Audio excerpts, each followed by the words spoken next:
So students, we will do some questions of assignment 1 today. Okay. And first of all, जो doubts पूछे हैं वो करते हैं, बाकी बाद में देखते हैं. Question number 17. What is meant by brittleness? Brittleness का मतलब होता है बेटा, जैसे आपको लेट अस, आपने नॉन जो मेटल लिए, पहले मेटल लेते हैं. लेट अस से आपने आयरन का एक बॉल सा ले लिया, आयरन की बॉल ले ली. अगर आप इसको अब हैमर से बीट करोगे तो क्या होगा? इसकी शीट बन जाएगी. ऐसे जरूरी नहीं पूरी चौरस बनेगी, ऐसे एक शीट सी बन जाएगी इसकी जब इसको आप हैमर से बीट करोगे. ओके. मतलब मेटल्स को जब बीट किया जाता है then it is going to form a sheet. Okay. This property is called as the malleability. Okay. Similarly, अगर मेटल की आप मान लो आपने एक छोटी सी रॉड ली और उसको आप स्ट्रेच कर दो तो उस रॉड को खींच के आप वायर बना सकते हो. इसको बोलते हैं ductility. This property is called as the ductility. मतलब जो मेटल्स होते हैं they are malleable and ductile. Okay. But जो आपके पास नॉन मेटल्स होते हैं, नॉन मेटल की एग्जांपल आपके पास क्या हो गई? जैसे नॉन मेटल की अगर एग्जांपल लें, ग्रेफाइट. ग्रेफाइट मतलब जो पेंसिल की लेड होती है आपकी, graphite is made up of carbon, pure carbon की बनी होती है. अब अगर हम उस ग्रेफाइट को लेड को लें और उसको अगर हैमर से बीट करें तो क्या होगा? उसकी शीट बन जाएगी? नहीं ना. क्या होगा? पाउडर बन जाएगा. सिमिलरली उस ग्रेफाइट की छोटी सी रॉड लें और उसको स्ट्रेच करें तो उसकी वायर बन जाएंगी? नहीं, वो टूट जाएगा. These property is covered in brittleness. We will call that non-metals are brittle in nature. They are not malleable and ductile, they are brittle in nature. Okay. So which type of elements usually show brittleness? Non-metals.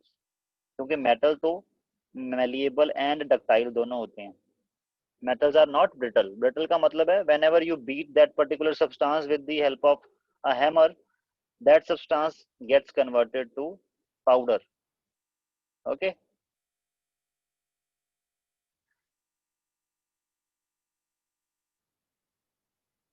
Okay. Brittleness means, अच्छा brittleness की definition क्या होगी? Brittleness means not flexible. ये भी गुनिधि ने बताई है मेरे को definition, so I am repeating that. Brittleness means not flexible, breaks into pieces on applying force. That is the meaning of brittleness. Okay. And if you beat at some great extent, then that gets converted, the pieces gets converted to the powder also. Okay, this is the definition of brittleness. You can check your chat box. Gunidhi ने जो definition बोली है, that's totally fine. You can define brittleness like this. Okay, now next question. I think see 23rd D part. Okay, the next doubt, 23rd D part. Zinc is reacting with copper nitrate. Zinc is more reactive than copper. Then what will happen? There is displacement reaction. So zinc is going to displace copper. There is formation of zinc nitrate plus copper. So this is your reaction. So 24th 23rd के D part में क्या problem थी? It is fine ना, कोई ज्यादा difficult थोड़ी ना.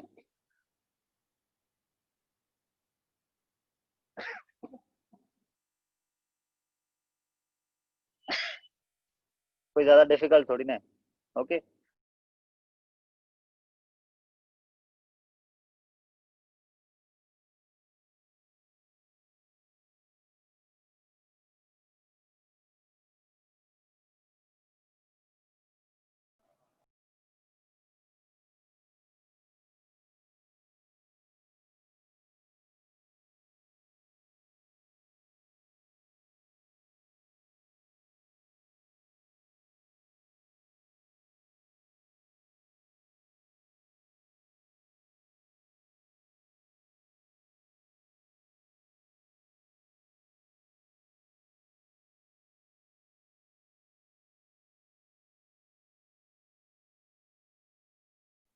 So students, there was voice lag, so I am repeating this concept. 23rd का सारे पार्ट ही कर लेते हैं। डी पार्ट तो चलो मैंने करवा दिया, आई थिंक उसकी वॉइस भी आपको आ गई होगी। 23rd के अब सारे पार्ट करते हैं बारी बारी से। Sodium react with oxygen to form sodium oxide. हमने पढ़ा था ना, मेटल जब भी ऑक्सीजन से रिएक्ट करते हैं तो क्या बनाते हैं, their oxide. Next, sodium oxide plus water. जब आप सोडियम ऑक्साइड को वाटर में डिसॉल्व करते हैं तो क्या बनता है, मेटल के ऑक्साइड को जब भी वाटर में डिसॉल्व करते हैं तो क्या बनता है, मेटल का हाइड्रोक्साइड। तो आपका क्या बन जाएगा, सोडियम हाइड्रोक्साइड। बैलेंस। तो ये आपकी रिएक्शन हो गई। ओके, नेक्स्ट है आयरन रिएक्टिंग विद स्टीम, क्योंकि water in the gases form है ना, और इसको हीट भी कर रहे हो आप, ताकि जो वाटर जो है वो लिक्विड फॉर्म में ना जाए। तो आयरन जब भी स्टीम के साथ रिएक्ट करता है तो क्या बनता है फेरस ऑक्साइड बनता है। ओके, या हो सकता है फेरिक ऑक्साइड भी बन जाए, वो डिपेंड। अगर ओपन कंटेनर में करवा रहे हो तो फेरिक ऑक्साइड बनेगा, अगर क्लोज कंटेनर में करवा रहे हो तो फेरस ऑक्साइड बनेगा, and hydrogen will be by product. Okay, और इसका आपको पता ही है, this is more reactive metal, this is less reactive metal. More reactive metal will displace less reactive metal, तो क्या बन जाएगा आपके पास, जिंक नाइट्रेट प्लस कॉपर। ये तो डिस्प्लेसमेंट रिएक्शन की टाइप है। More reactive metal displaces less reactive metal out of its salt. Okay,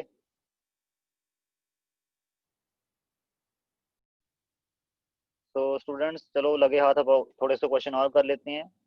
most of the student जिन्होंने नहीं किया तो फिर वो कर, अभी थोड़े से और कर लेंगे question. 24th, fill in the blanks with the suitable words। Okay, जिसको पूछूंगा you have to answer. Okay, A, magnesium liberates dash gas on reacting with hot boiling water. अनुरीत।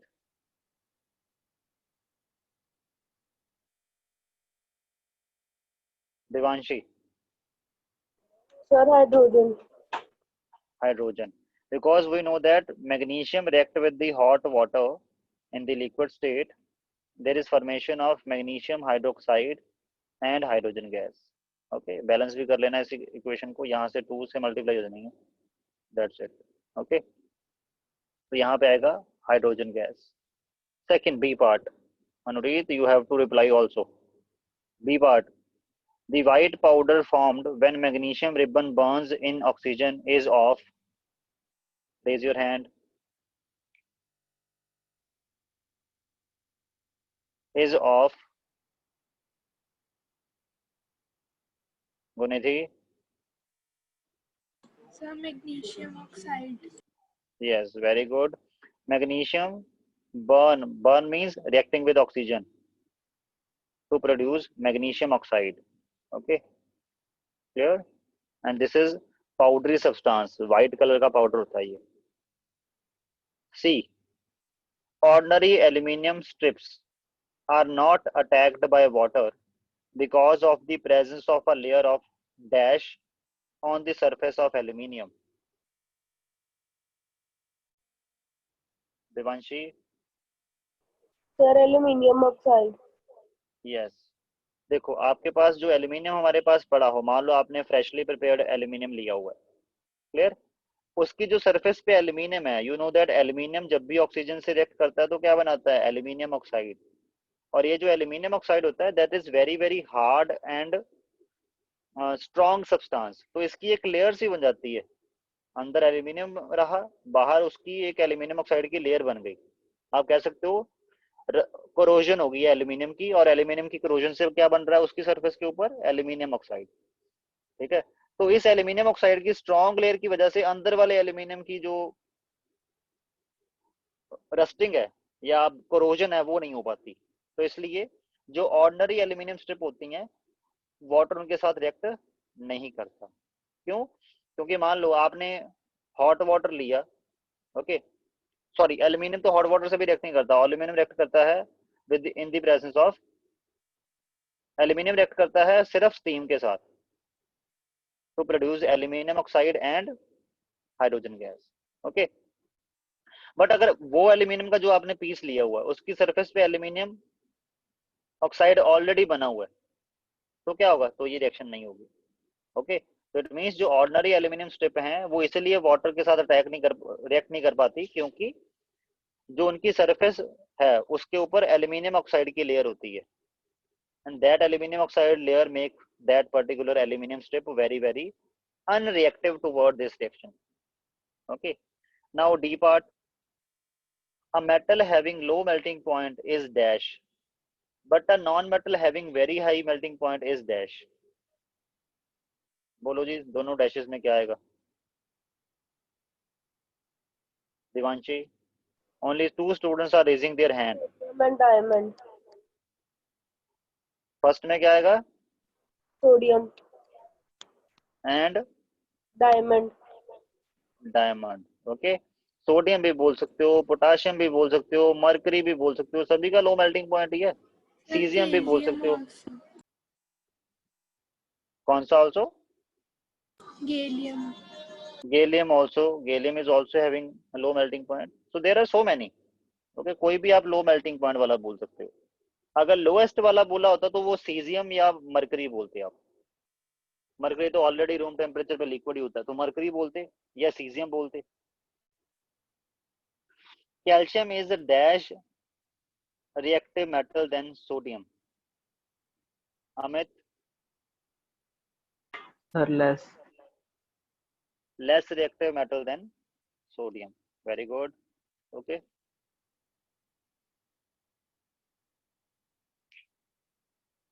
चलो, 24th is done.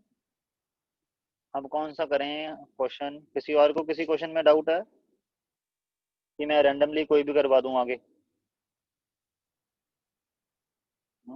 मतलब अपनी मर्जी से कोई भी करवा दूं. चलो कुछ एक कर लेते हैं, जैसे ये वाला 13th. Name 2 metals which are used, number 1, for making electric wires. Raise your hand. Devanshi, कौन कौन से होते हैं? Sir, copper and silver. Copper, silver की वायर बनती देखी है तूने? Yes, sir. घर में लगी है वायर सिल्वर की कोई? सर पर सिल्वर तो बेस्ट no. कंडक्टर होता, तो बनती तो है ही है उसकी भी. बनती हैं बट वायर्स के केस में नहीं. आंसर तेरा ठीक है सर एल्यूमिनियम. एल्यूमिनियम. आंसर तेरा ठीक है, आंसर गलत नहीं बोल रहा मैं. बट वैसे ही अगर मैं आपको पूछ रहा हूँ कि अगर सिल्वर की वायर तेरे घर में है तो तेरे घर पे डाका डुक्का डालते हैं, सिल्वर की वायर्स को उठाते हैं. फिर सर अभी अभी जनरेटर में लगी है वायर. सिल्वर की लगी है? Yes sir. बस फिर सुन लो भाई सारे, डाका पक्का इसके घर. बड़े लोग. चलो अब second. For making domestic utensils and factory equipments. बोलो. Iron. Iron and aluminium. Aluminium Aluminium. Copper. कितने सारे हैं? जिंक भी यूज होता है. Okay. C. For making jewellery and to Gold. Decorate sweets. Gold and silver. Silver. वो silver की आती है ना स्वीट के ऊपर, वो चांदी का वर्क सा लगा होता है ऊपर, एक पेज सा ले. ठीक है. Making jewellery gold and silver. 2 बताने हैं, आप एक एक ही बता रहे हो. Which metal foil is used for packing some of the medicine tablets? Sir Silver. Aluminium. कौन सा? एल्यूमिनियम. Aluminium foil. पर एल्यूमिनियम तो रिएक्टिव होता है, उसको कैसे यूज कर सकते हैं पैकिंग के लिए?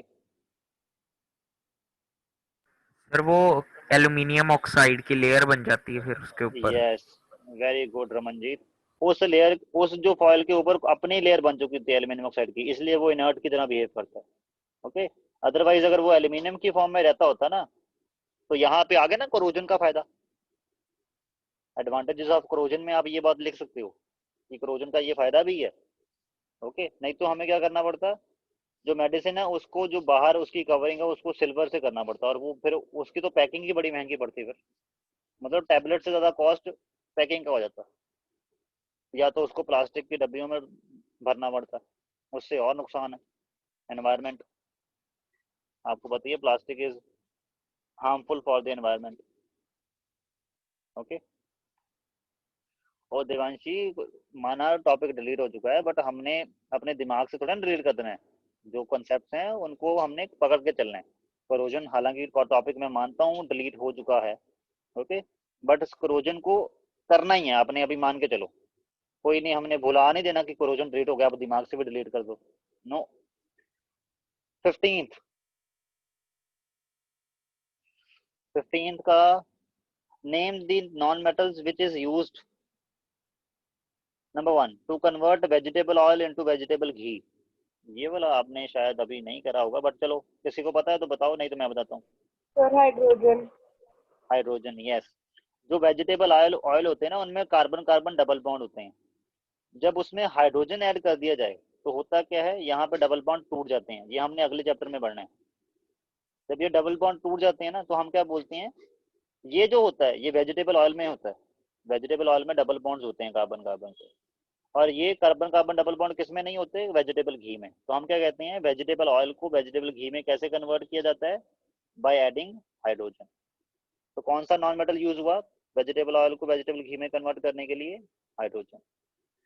एज अ रॉकेट फ्यूल, कौन सा नॉन मेटल है जो as a rocket fuel use होता है, Ramanjeet? Sir hydrogen. Sir hydrogen. Hydrogen, liquid sir hydrogen. Hydrogen. To make electrodes of dry cell, dry cell कौन सा सेल होता है, जो घर में सेल नहीं लगा लेके आते हैं हम ऐसे वाला, उसको बोलते हैं ड्राई सेल, ओके। इसमें इलेक्ट्रोड की तरह कौन यूज होता है, यहाँ पे एक इलेक्ट्रोड यूज सर होता है, कौन carbon. Use, carbon, graphite rod use होती है। कार्बन साथ में लिख दोगे ब्रैकेट में, graphite, okay. D, to preserve food materials, food material को प्रिजर्व करने के लिए कौन कौन सा यूज होता है नॉन मेटल, नाइट्रोजन। हीलियम। वो चिप्स के पैकेट देखे ना, फूले फूले पैकेट होते हैं, उसमें क्या होता है, हवा भरी सर होती है, कौन सी हाइड्रोजन। हवा, हाइड्रोजन नहीं नाइट्रोजन। क्या कर रहा है, नाइट्रोजन। वो फूले फूले चिप्स के पैकेट देखे नहीं, उनमें क्या होता है, उनमें नाइट्रोजन भरी होती है, nitrogen gas. Next, in vulcanisation of रबड़, आपने ये भी नहीं पढ़ा होगा, पर किसी को पता है तो बताओ अभी तक। Sir sir sulphur. Sulphur, sulphur से करवाते हैं वल्कनाइजेशन। सल्फर। वल्कनाइजेशन का, you know what is the meaning of vulcanisation of rubber, anybody speak if you know. Divanshi speak.